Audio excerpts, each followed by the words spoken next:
पूरी दुनिया में आपने भगवान शिव को हमेशा नंदी की सवारी करते हुए देखा होगा, लेकिन भारत में एक ऐसी जगह है जहां महादेव नंदी पर नहीं बल्कि एक मेंढक की पीठ पर सवार हैं। इतना ही नहीं, यहां नंदी बैठे हुए नहीं बल्कि अपने प्रभु को देखने के लिए खड़े हैं। कहते हैं इस मेंढक मंदिर में मांगी हुई मुराद कभी खाली नहीं जाती। लेकिन आखिर एक राजा को मेंढक के मंदिर का क्यों बनाया गया? कहानी करीब 200 साल पुरानी है।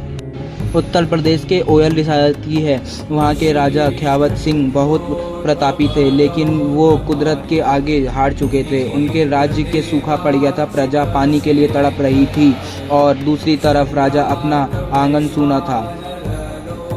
उनका कोई पुत्र नहीं था जो आगे चलकर गद्दी संभाल सके। राजा पूरी तरह टूट चुके थे। तभी राज्य में एक महान तांत्रिक का आगमन हुआ। उसने राजा की परेशानी सुनी और एक ऐसा उपाय बताया जिसे सुनकर सब हैरान हो गए। तांत्रिक ने कहा, राजन, यह सामान्य सूखा नहीं है, आपको मंडूक तंत्र का सहारा लेना होगा।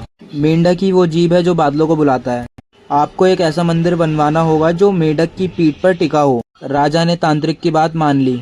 निर्माण शुरू हुआ, लेकिन इसमें सीमेंट या छूने का इस्तेमाल नहीं हुआ।